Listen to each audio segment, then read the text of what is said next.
Okay, are we live?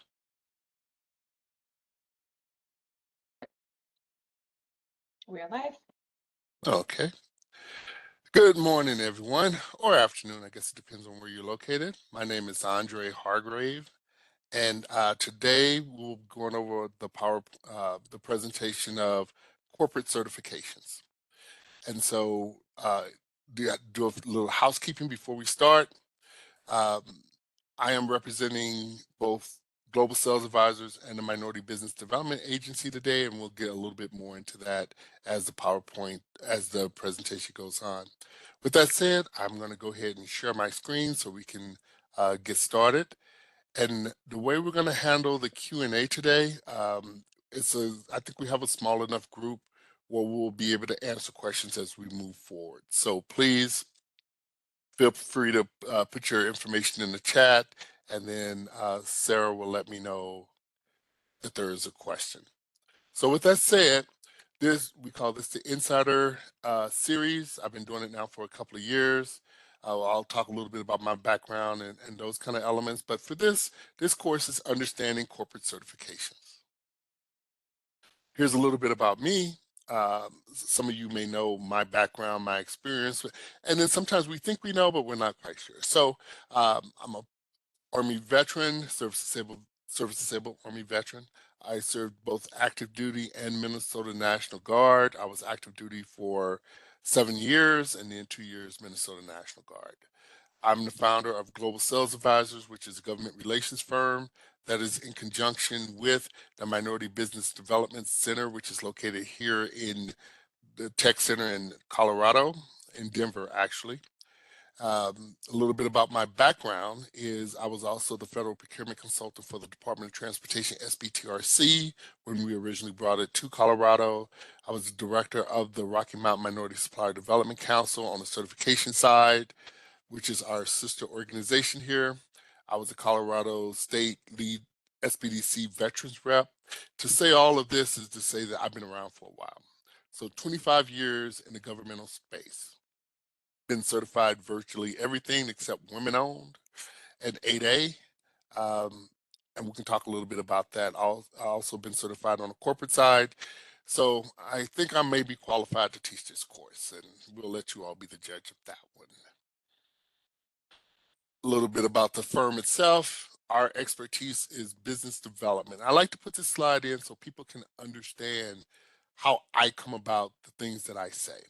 So I am not necessarily, got nothing against it, I am not a bureaucrat. I do not directly work for an agency. I am contracted to run the Minority Business Development Center, which is funded by the Minority Business Development Agency. So my firm is hired to provide these courses, to provide consulting at no cost to its clients. So as a business development firm, I have a luxury of calling into hundreds of agencies over the years and hearing how they see certifications, both at the federal, state, and municipal level. Also in the corporate sphere, who do a lot with major corporations with their certification programs. So being able to hear how all these major corporations and agencies see certifications, and it will help dispel a lot of myths. Because a lot of times when we talk to agencies or we talk to someone at a big corp, first thing they tell you is you should get certified. They don't really tell you what kind of certification. They don't really tell you how those certifications are to be used. They don't tell you anything, right? They just say you should get certified. So the first thing we do is we run off and we get certified, right? That's the first thing that we do. So with that said, I wanted to create this workshop, and technically this workshop is actually part of a seven workshop series that I actually do for some of the SBDCs on supplier diversity. And I know that word is become charged and loaded and those kind of things, but just to put everybody's mind at ease, when I started 25 plus years ago, supplier diversity, not necessarily DEI was not necessarily a thing. It wasn't a formal thing, right? Supplier diversity was a loose term way back when, right? And over the years, it kind of solidified and come to mean its own meanings. But over the decades, what I've seen is certifications morph. Some die and wither and go away. Some become vogue. It just really kind of depends. So the certification world is always changing. And I like to put that out there because now with the environment, I'm getting a lot of calls going, hey, is DEI going to go away? Is 8A going to go away? Is this going to go away? Terms will change, methodologies will change, but the premise will likely stick around, right? And let's just put it that way for now, right? But this workshop was created to help small and diverse companies navigate the complex arena of major corporations, or what is collectively called Fortune level corporations. So our sister organization, which is the Mountain Plains Minority Supplier Development Council, they do what the MBDA does for governmental entities. They do it for corporations. So they're tasked with um, helping certify companies, first of all, as minority entities, and then helping those minority entities target major corporations who have official supplier diversity programs. And note what I said, supplier diversity programs, and also DEI, right?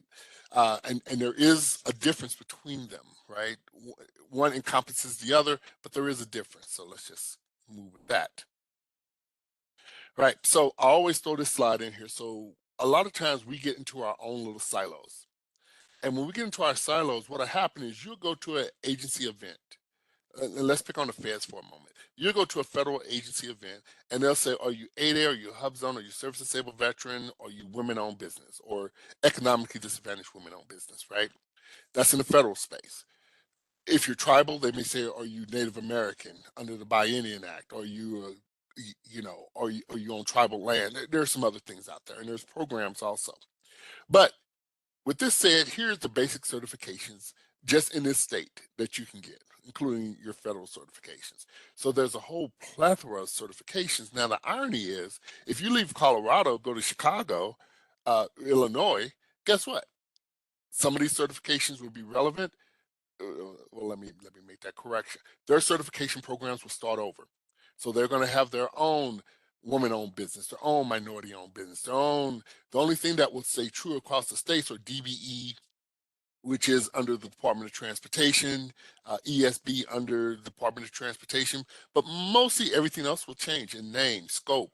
Some states have very small business, right? They have all of these different ones. So what I don't want you to do is get hung up too much in certifications, because most companies that are certified, I'm sorry to tell you, still never win any contracts up under their certification. And that's just the nature of the beast, right? So 60% of even 8A firms, the top certification in the federal space, never win anything, right? And most of them who do grow, when they graduate the program, they shrink. So that's for another course. So I just wanted to let you know all the different certifications that are out there, right? This is a certification map that was created by a gentleman by the name of Randy when he worked at CDOT, Department of Transportation, Colorado. And these slides will be sent out to everyone, so you don't have to worry about that. Make sure everyone gets that. There will be another training program on penetrating and reaching federal governmental decision makers, and that's going to be February 5th. So put that on your calendar. We'll get really into the nitty gritty of how to reach out and talk to decision makers, stakeholders in that element. Right? So for this certification, let's get into it. Let's talk about this thing. So on the screen right now, you see some major corporations and those kind of things. And one of the things that happens a lot when you meet a major corporation at an event or something like that, the first thing they ask you is they ask you if you're certified, right? That's the first thing they ask you. And there's a reason they ask you for that. And that reason differs of why a governmental entity will ask you that. So there is a difference between the two. In a corporate arena, they're asking you if you're certified 95% of the time for research purposes in the back end, right?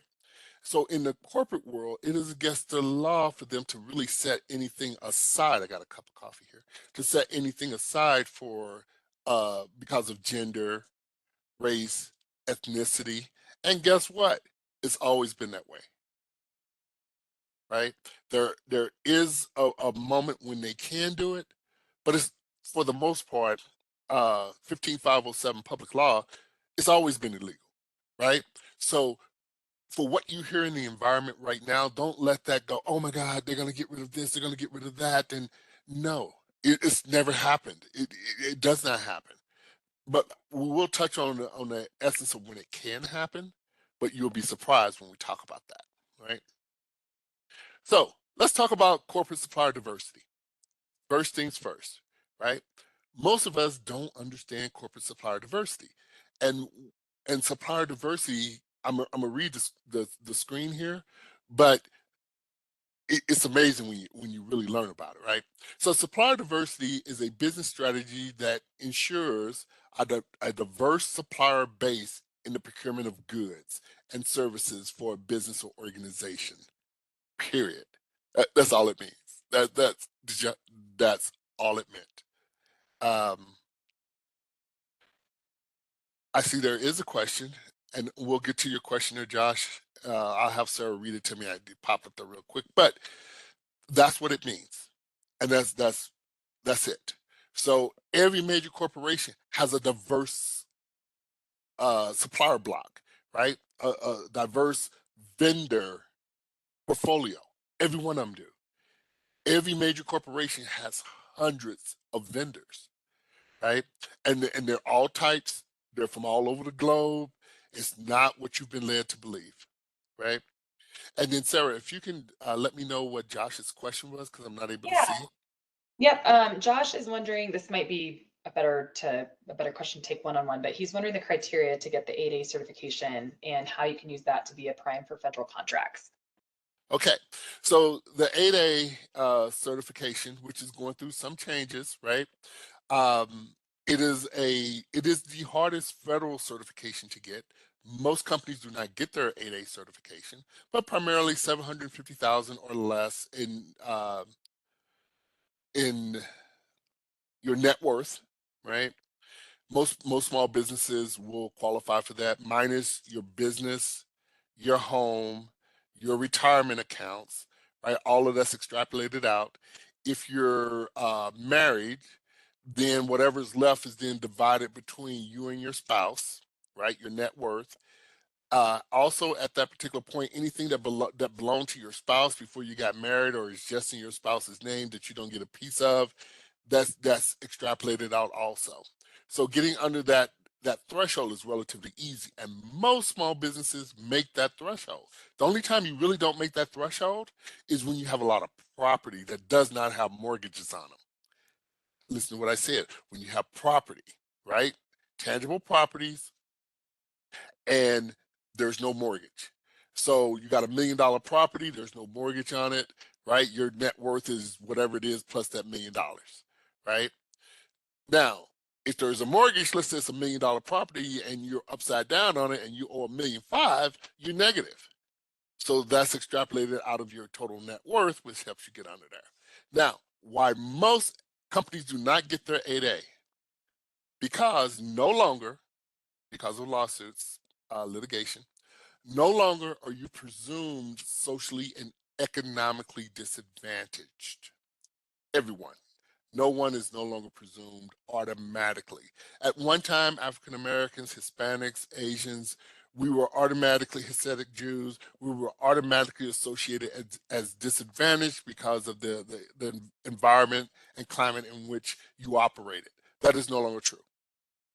So, with that said, there is a statement, and I'm going to tell you this too that a lot of people didn't realize. Anybody could have got their 8A.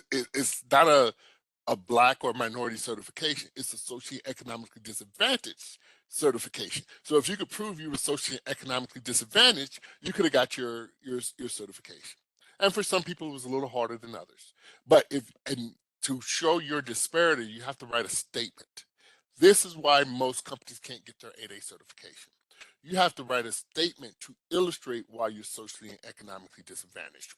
Now, the truth of it, the matter is, you can be social disadvantaged, socially disadvantaged. You can be economically disadvantaged.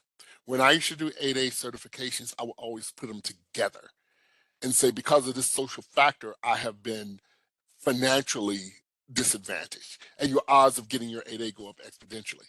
Okay. Come to the Minority Business Development Center, the MBDA, the Minority Business Development Agency here, and we can help you through that. I've helped a lot of companies get their 8A certification.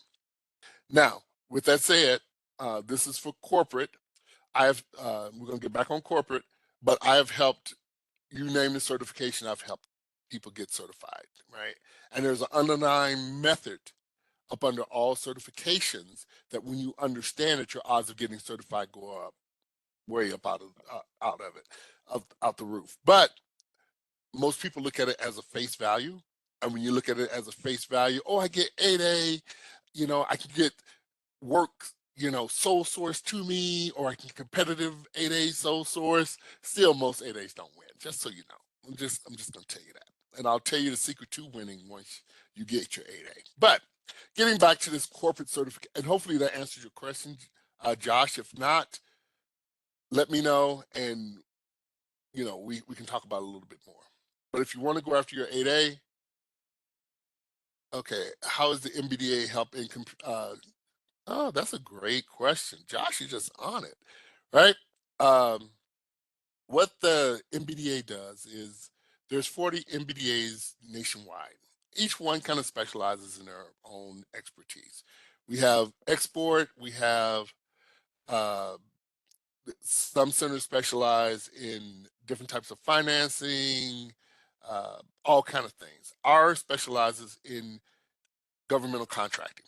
So we have proposal writers who can help review your proposals. We have our proposal writers. There's a couple of them that can actually help you source an opportunity to target. Of course, we can help you with your certifications.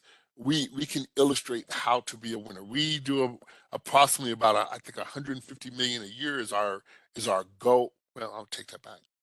Our goal is $50 million a year, but we average about $150 million in individual contracts for our portfolio of clients every year.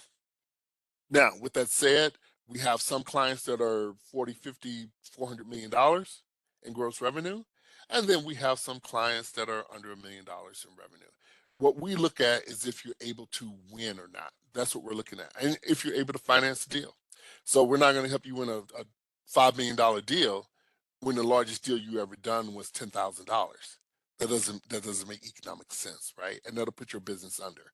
But we can talk about those kind of things, because one of the things that do happen is you're out here and you're going to all these events and this. And just so you know, I've taught a lot of classes for the SBA and to the SBA and to a lot of these other organizations that you may go to. And like I said, you really have to understand how the system works. But let's talk about these certifications for the corporate again, right? Because for most people, if you're used to doing B2B work, selling to a major corporation is B2B. Even if that corporation has a governmental contract, it's still B2B. A lot of people are under the misunderstanding that, oh, I don't have any connections with Lockheed per se or Ball Aerospace. Oh, I'm selling to Lockheed and Ball Aerospace. I'm doing governmental contracting. No, you're not. You're doing B2B, right? It's B to corporate. That's who you're selling to. Yep, the end product is governmental, but your check when you get paid does not say a federal agency on it. It says that corporation. That's how you know you're doing B2B.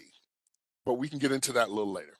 So on the screen right now, you have an image. This is from IBM, I believe. And I pulled it to let you know that when you talk to a major corporation, they're going to ask you about for a certification, right? To justify for research purposes. And they're looking for any of these types of certifications, right? They're looking for minority owned, women owned, persons with disability, and this is one you don't hear in the federal space, right?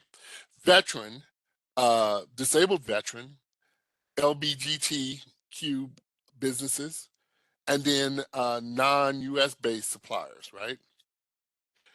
So it's not what a lot of people think when a corporation asks you for your certification.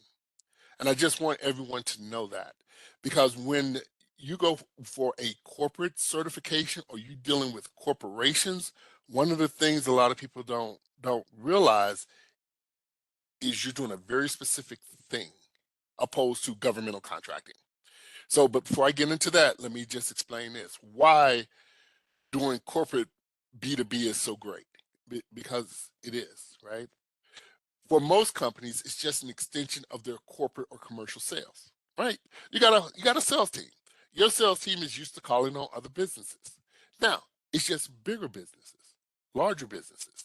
That's it. It's the same process that you're used to.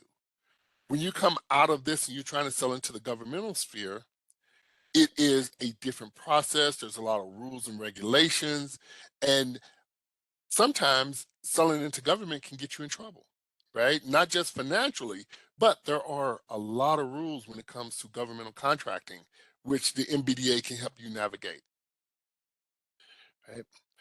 There's shorter bid cycles for the most part, right? So let's say, I'm just going to use construction as a general rule here. Let's pick on construction. And just so everyone understands, construction is different than any other um, product or service that you can sell either in the governmental or corporate space. And the reason it's so different is because construction is an industry of trades, right? Is everyone has to have their own trade license, and your plumbers, your electricians, these people went to school, they have licenses, right? So when they're building something and they have to have a licensed individual, that automatically lends itself to subcontracting, where no other industry does that. Medical kind of does it, but construction is the only one that really forces that. So let's keep that in mind. But for the most part, your bid cycles are shorter. Let's say you go out on a construction site and they're breaking ground, and you go out and you talk to the construction manager or the engineer or whoever is in control out there, and they go, "Oh yeah, we're gonna put a fence around this thing," right? And you go, "Oh yeah, we're a fencing company. Love to talk to you about putting that fence out there," right? And they say, "Okay," and you get into a conversation about that. It can be that simplistic, right? In the governmental space, it can happen that way, but 9 times out of 10, it's not going to happen that way. So you can have shorter bidder cycles in the corporate world, right? Fewer competitors per opportunity. This is true. You know why? Because when you're dealing in the corporate arena, they technically don't have to advertise if they don't want to. They do it for the purpose of getting the best price and those kind of things. And maybe there's governance from the board of directors that we need X amount of bids to be able to settle on one. Yes, but that's through the governance of the board of directors. Where in the federal space or in the lower governmental space, municipalities, right, it is part of their procurement policy, right, where they have to have this by rules, regulations, by law, they have to have it. So it operates a little differently, right? And so in the governmental space, they may be forced to advertise in some form of fashion according to the rules. Where in the corporate space, they can advertise within their own portals, their own databases will suffice for that. So you have less competition. There's no forced certifications to recompete. When you win a corporate deal, you do your job and the corporation likes you can stay there forever, ever, right? A lot of times in the governmental space, they're forced to recompete after so many years to get the best price, to make sure that they're staying relevant on processes, best value, those kind of things, so that you know. And a much larger potential for success in the corporate arena than in the governmental sphere. Even though there's 54,000 sub-governmental entities in the United States, don't get me wrong. When you look at Fortune level corporations, Fortune 500, 1,000, Global 500, these major corporations are built of hundreds of smaller corporations that a lot of people don't realize. You think when you go talk to one major corporation, you're talking to that corporation?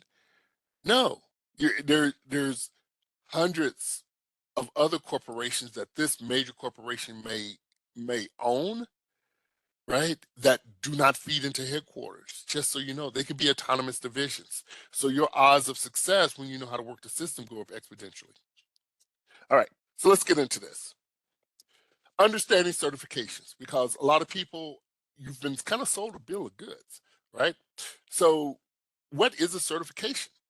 A certification is nothing more than a social economic, well, a social economic certification is an acknowledgement or recognition of a specific business category related to ownership. Okay, that's kind of fancy wording there, but basically the only thing that means is me as a minority, if my company is majority share owned by a minority, my company can get a letter or certificate or some kind of acknowledgement that my firm is minority owned. That's all it means. That's it. Now, a certification without an allocation, I came up with that. A certification without an allocation, which is a budget, is nothing. It means nothing, right? So if you can have every certification under the planet and you go to a entity that does not accept certifications, it means nothing. Or you go to a agency that doesn't accept, or maybe they do accept your certification, but there's no budget behind it. Well, it's good for you. It doesn't mean too much, right? So that's all a certification is. There's no magic to it. That is it. It just makes it easier for the agencies to be able to say the person who I'm dealing with has been vetted by someone, right? That's all it really does. Now, veteran and women-owned businesses, listen up. Yes, you should get certified. Yes, you should, right? But with those two certifications, it's actually up to someone else to prove you are not what you say you are. Just so you know, it's up to someone else to prove that your company's not woman owned. It's up to someone else to prove that your company's not veteran owned, right? But for all intents purposes, if you get certified, it makes it a little easier. That's it, right? Why get certified? Here's where the magic starts to happen, ladies and gentlemen. Why get certified?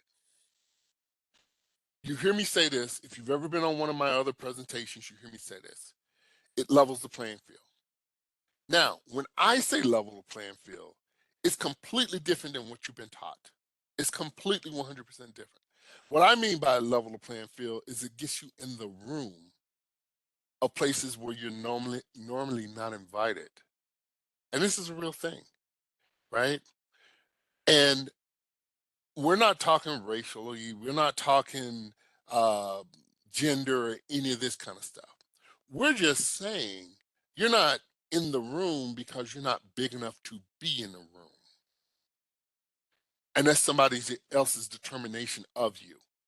So when you get certified, then there's avenues that invite you into the room, and that is something that's magical, right? I tell people all the time, I've been in some cool rooms, right? Just because I'm certified.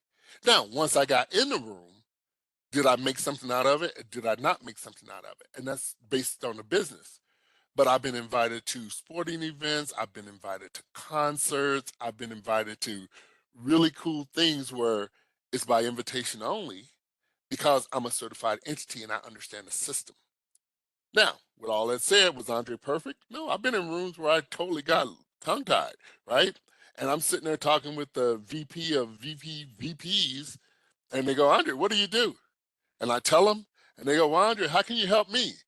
And I got nothing, right? And that's a failure point. That's a failure spot on me, but it has happened, right?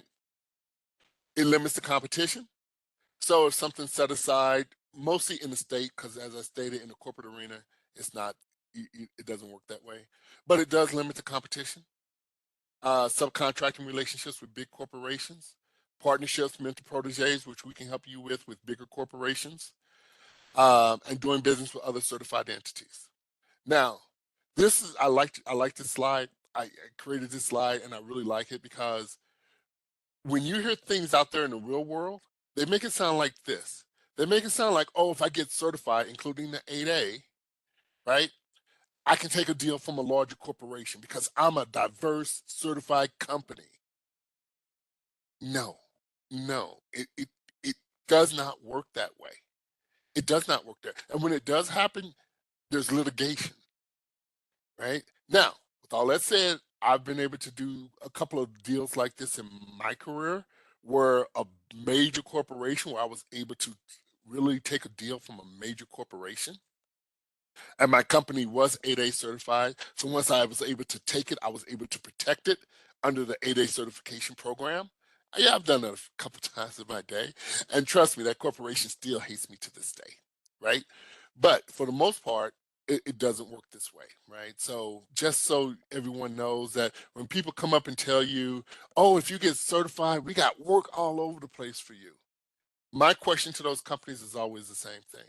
Well, is that work already placed upon a set aside or a certification? Well, I don't know.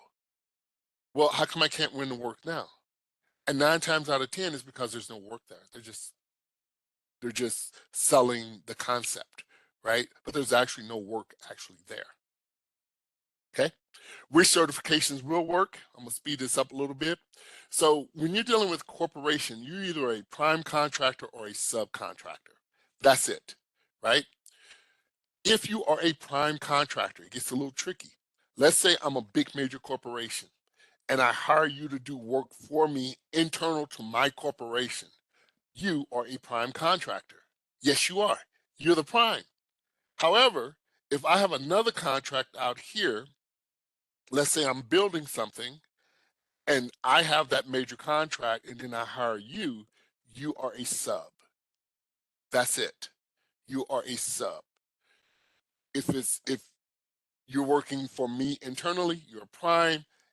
If there's an external contract, you are a sub.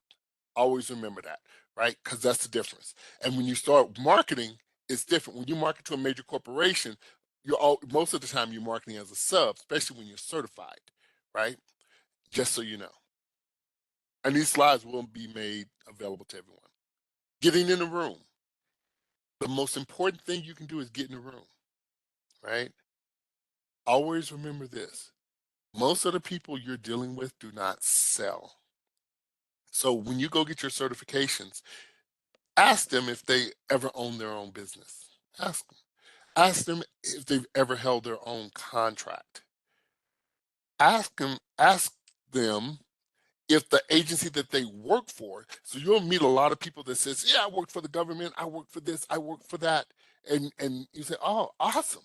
I love this guy. I love this lady. Hey, have you ever sold to the very agency that you used to work for 20 years and you know the system in and out? And you say, well, no, I've never sold to the agency. And then you have to think, why not, right? So the most important thing we can do is get in the room.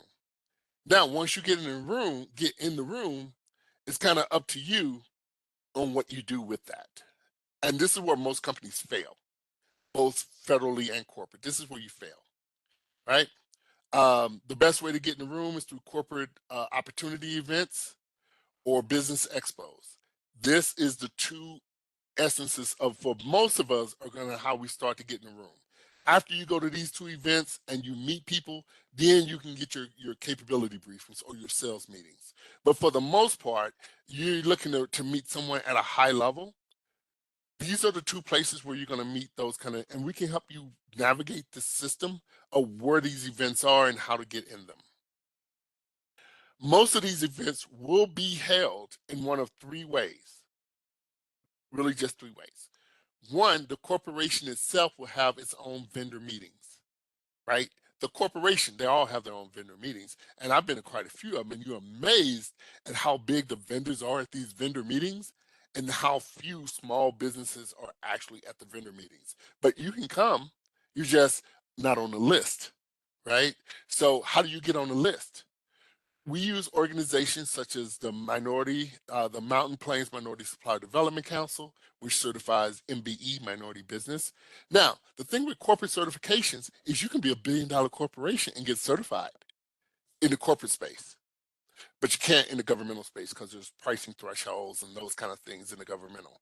But as a corporation, uh, in corporate certifications, yeah, you can be $1 billion corporation and get MBE. You can get women-owned certification as a WBE. Gay Lesbian Chamber certifies for gay and lesbian businesses. The National Veteran Business Development Council certifies for veteran, and then the National Veteran Owned Business Association certifies for veteran. Now, with all that said, these entities are designed to get you in the room with the big corps. That's all they're designed to do. They can't sell for you. They can't necessarily represent you as a whole, but they'll have an event where you can come and meet these major corporations. Now, when you're meeting these major corporations, who you're actually meeting are the small business liaisons, the small business specialists, the small business managers, is who you're meeting initially with these kind of organizations. So that's how that works. But we can help you navigate through all of that. And once again, we're federally funded. It doesn't cost you anything. Right? Minority certifications, here's how they all work. Just don't let anyone tell you anything different. I know there are some certifying entities that are smaller that come and say, well, if you're veteran owned, you have to be 40% disabled. No, you don't. No, you don't. Right? Maybe for their certifications, but in general, you have to at least own 51% of the entity that you're representing. But what they won't tell you, unless you have stock, if you officially have stock, right? Uh, you yourself don't have to own 51%. The minority group has to own at least 51%. Let's say you're a business and I'm just making this up, you got 10,000 shares out there, equally divided. And there's 4 minorities, technical minorities, and then you got 6 non-technical minorities, right? The majority share just has to be owned by the minority group. And not all the minorities, actually, just so you know, just saying. The company shall be owned by ethnic minority, right? The principals must be U.S. citizens. This is for the MBE, and you can just read the rest from there. Women-owned business. Once again, you see that 51%. Always remember that it depends on the way your company's ownership is broken out, right? You have to prove that the management is a female control. And here's the key words. In your bylaws or your operating agreement, it must say the company is controlled, owned, operated by women, females, like however you want to display that terminology. That gives proof that your company is controlled, owned, and operated. And this is where a lot of people get themselves in trouble because it's not in their bylaws. And we're not going to get into the misrepresentation of any of these certifications right now, but just so you know, right? Day-to-day control and operated. Veterans, right? Veterans are a little bit different. You still have to control, own, and operate your business, 51% controlled by veterans, right? But the veteran certification, there's a little extra element where you've had to been on active duty, or if you're in the National Guard or something like that, you have to have been on active duty for at least 180 days consecutive, right? Less training breaks and those kind of things. And we can go into a little bit more of that if you're in the National Guard or the reserves or something to that effect, right? Here's the public laws why organizations do subcontract, just so you know, right? If they're on a federal contract, Public Law 95-507 stipulates that they must subcontract. That's why a lot of major corporations, when they're on governmental contracts, they subcontract, right? Now, before we get off of this real quick, we're going to talk about the other side of corporate certifications, right? Because there's two, right? Right? One is the one we just spoke of. The other one is actually when a corporation, let's say I'm a big corporation and I got a contract with DOD, some agency in Department of Defense. Department of Defense mandates through the FAR, that federal acquisition regulation, that I have to subcontract. We just saw it, Public Law 95-507, right? So I have to subcontract something. Now, when I subcontract something, be it federal or state, I'm utilizing their certification rules and regulations. So if I have a federal contract, it's the FAR.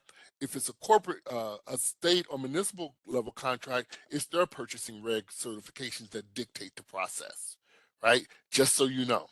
So all these major corporations have at least 2 sides of the fence that they operate on, right? And so this shows you a little bit that if I go after IBM got all these major contracts, these GWACs, government-wide acquisition contracts out here. And what I would then do, I would then target their contracts, because each one of their contracts has a liaison, right? And so you can target them. If you go through the front door, you're going to talk to supplier diversity, those elements. You go through the side door, you're going to talk to the SBLOs who are responsible for these contracts. Completely different. And 9 times out of 10, 10 times out of 10, mostly, let's say 9.95, they don't know each other. The SBLOs on this side does not know the SBSs on the supplier diversity side. But you didn't know that, right? Completely different. So just keep this in mind when you're getting your corporate certifications of how you enter into these major entities. This is a slide that I created after 25 plus years of doing this. I have officially come to coin the merry-go-round. What is the merry-go-round? The merry-go-round is when you go to an agency and you get certified, and the agency tells you to go to this event, and you go there and you meet everyone, right? A year go by, the event comes back up. You go to the event, you see the same people, you hit them up again. 6 months later, you're at another event, you see the same people, you hit them up, and they never tell you that they're not going to buy your product or service. They never tell you that, oh, we have a contract with someone for the last 10 years and we're not going to replace them. They never tell you that. But they say, oh, yeah, we do buy your product, we do buy your service. Absolutely, we buy it. But they never tell you the odds of you winning it is 20 years down the road.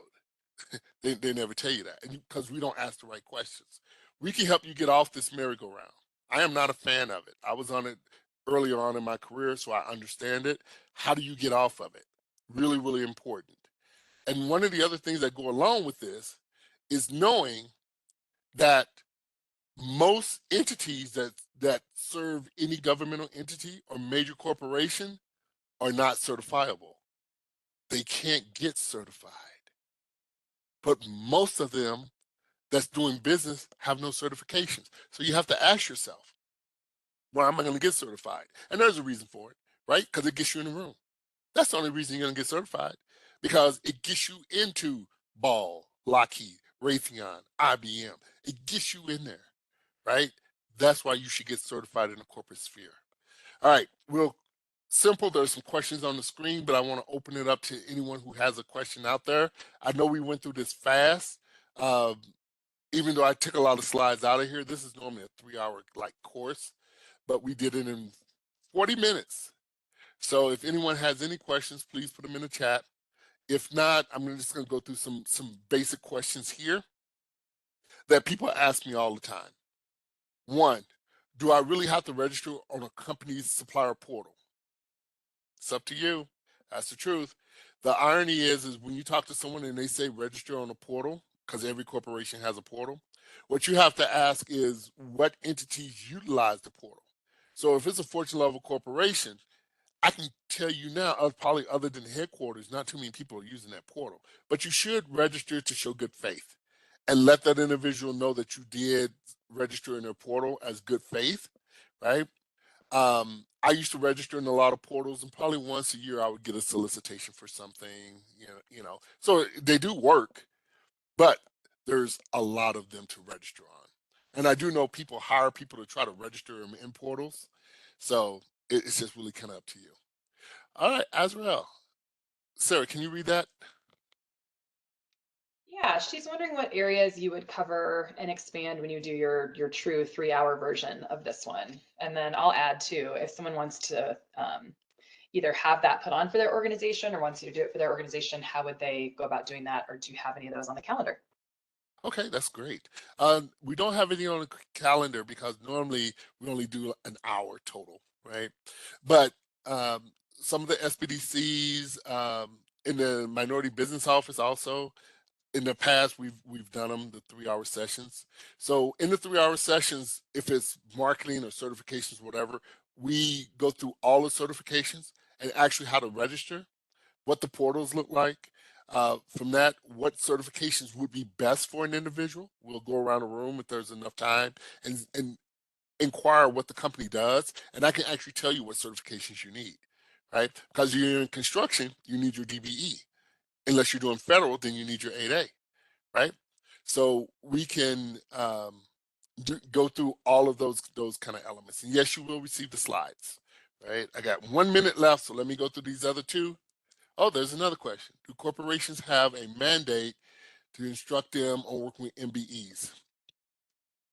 No. And let me preface mandate. Yes, they have a mandate. They have a mandate. They have goals. They don't have quotas. Quotas are illegal, right?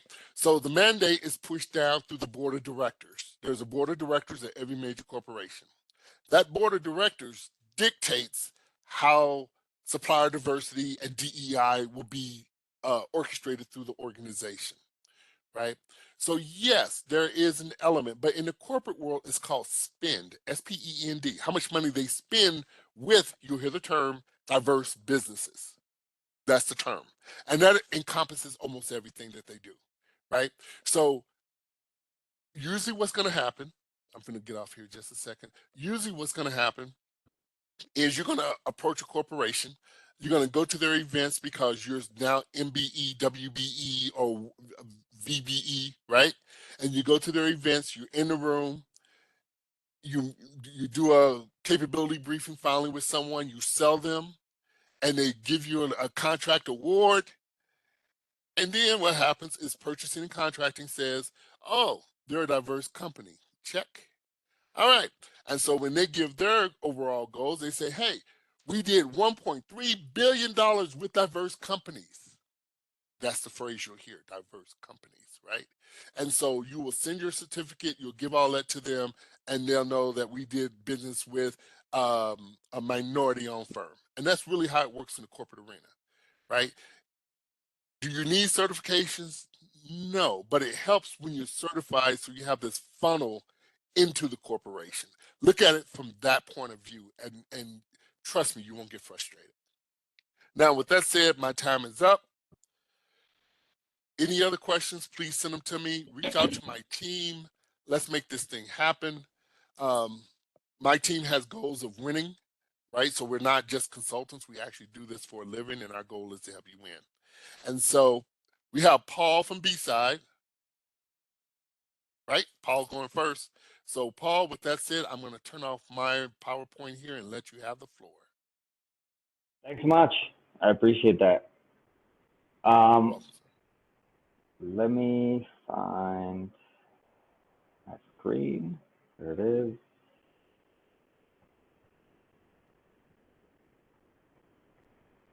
All right.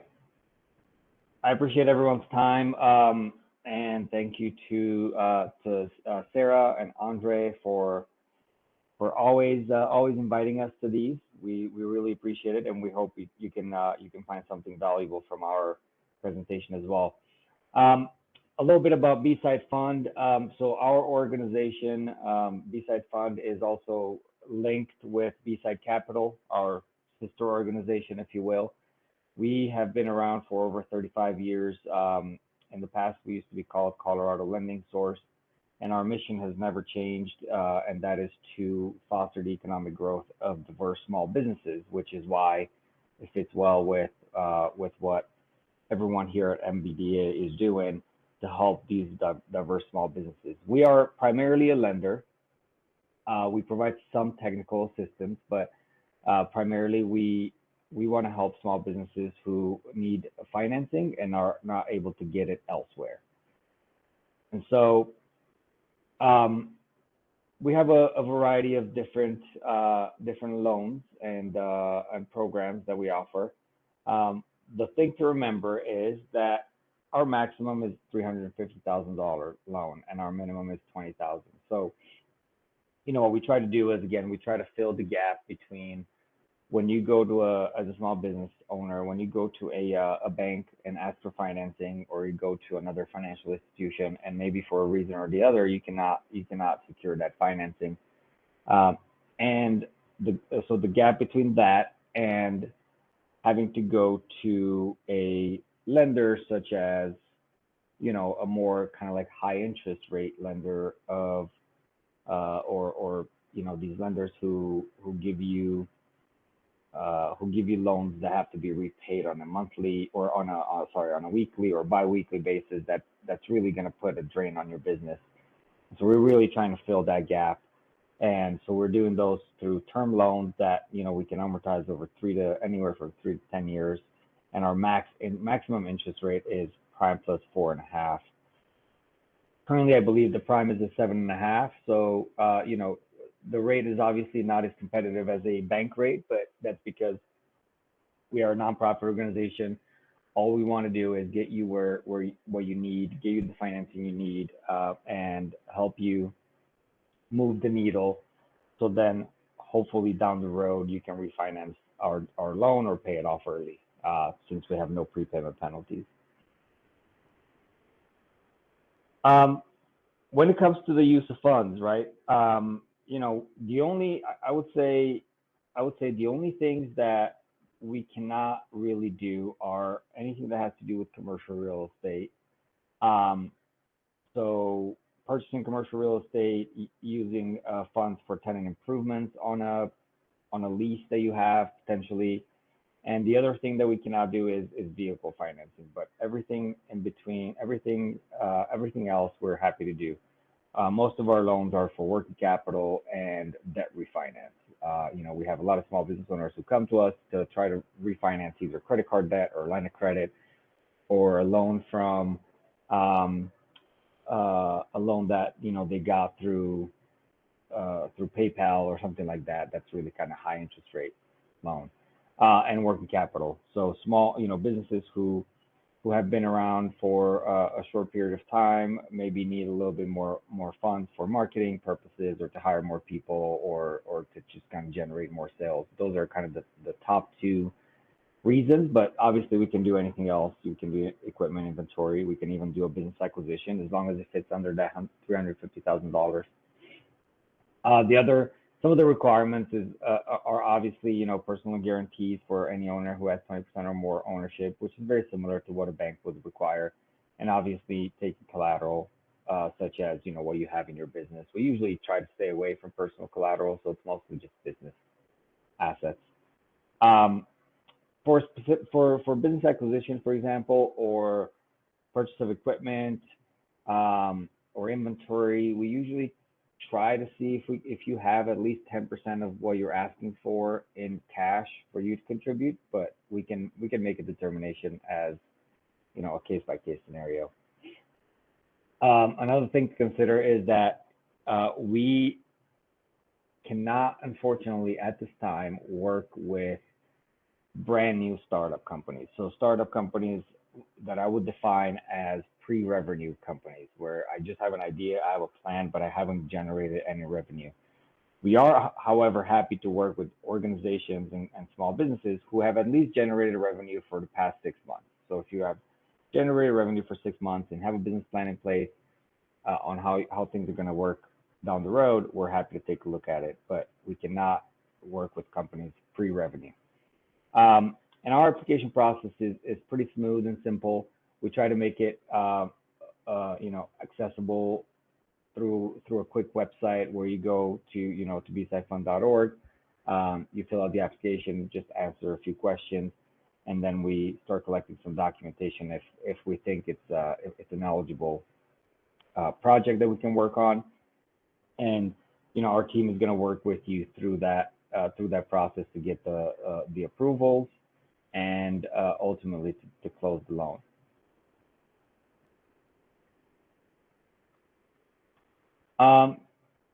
So as I mentioned, obviously, I'm sure Sarah will share my contact information after this and this presentation. But bsidefund.org is also a very, very great resource, especially if you are looking for a little bit more technical assistance, or if you're looking for some education in terms of what are some of the requirements, how to prepare yourself for funding or for asking for funding, and so forth. We have created an entire page called B-Side University, where throughout the years we've put together all the different webinars, and we're continuing to put together webinars. And these webinars are recorded, and so you can find them on B-Side on that B-Side University section of our website. You can also find other tools and resources, such as organizations like SBDC's SCORE, other organizations that can help you with a lot of other technical assistance. And our blog also has a lot of great education and good information. That's all about us. Again, you have the team here on this slide with our respective email addresses.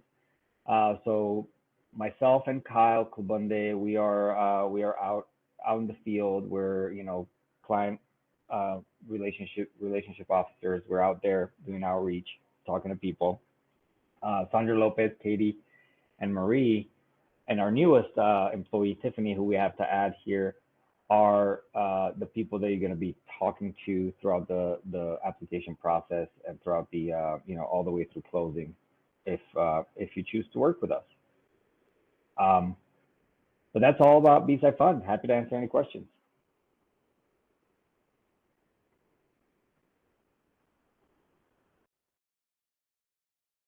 Thank you, Paul. We now have Frank Robinson on the call, who is going to give us a quick update of one of his program for small businesses as well. Frank? Hi, can you guys hear me? Yes, we can.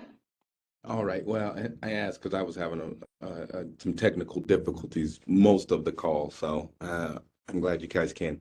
Well, thank you again for having me join the call, and I'm glad to be here. I work with JP Morgan Chase, and my title is a senior business consultant. I don't have slides. Chase is a little particular on what I can share and not share, but Sarah can also share my contact information, and if you guys want any more detail on terms of what we do. But I run a program called Coaching for Impact here in Denver. And what we do here at Chase with Coaching for Impact is provide one-on-one consultation for entrepreneurs who are looking for some extra help, some technical assistance, and some guidance, accountability in terms of what they're trying to do with their small business. And we work with 5 different pillars. One is cash flow management, helping entrepreneurs and small business owners understand their cash flow, understanding where their money is coming from, understanding where their money is going, coming up with some strategies to speed up receiving their money and slow down paying out their money. And then the next pillar we talk about is operations management, really understanding how your company is built, really what is built on, in terms of what we were discussing here today, making sure your paperwork is properly filed, making sure that your operating agreement is exactly what you need it to be going forward, making sure that you have the proper agreements if you have partners, and exit strategies, different things. We really try to talk about what you might not necessarily talk about or think about when you're getting your business started, first, especially at the beginning stages. The next part is business development at a high level. We don't really talk about a marketing plan per se, but really a high level business development, or understanding truly who your customer is and where they are at. And then the fourth pillar is access to capital, which ultimately is every small business is going to need if they want to grow. You're going to have to get some funding, whether it's going to be private financing where you bring in investors, or you go to an operation like B-Side, or you go to a large bank like us here at JP Morgan Chase. You're going to need some funding to grow. And then finally, a team of advisors, understanding that you need a team of experts to help, right? So you can focus on the things that you do really well, right? So, for example, having an accountant, having a bookkeeper, understanding your books, having an attorney, whether it's on retainer, at least someone to call. Someone as simple as an IT specialist. All of us have computers, and when you're an entrepreneur, if your computer goes down, that's pretty much your business shut down. And that's some things we just can't afford to do. And then finally, having a relationship with your banker. Because the first time you see your banker is not when you want to have some money, when you need to buy some money, get some money. So having a relationship, we talk about those different strategies, how to do that properly, building up those relationships. And so we do that all in our Coaching for Impact program, which is about 2 to 3 months long. We meet one-on-one for about 35, 45 minutes, and really building that relationship, understanding what your business is trying to do. The nice thing that what we do here with the Coaching for Impact that Chase is really just from our community side is that it doesn't cost small business owners a dime.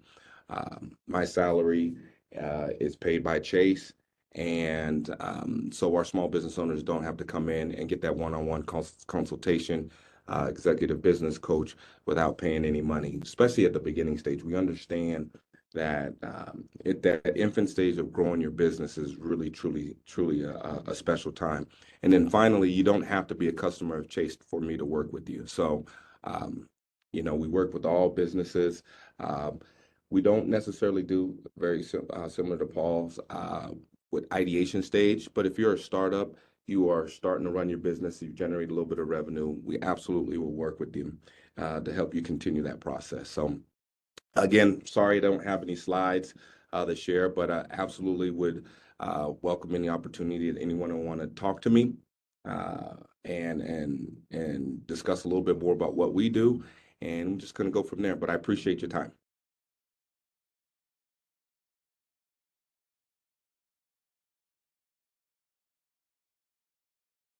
Thank you, Frank. And I think with that said, unless Sarah has anything else, we're going to give you back the rest of your day.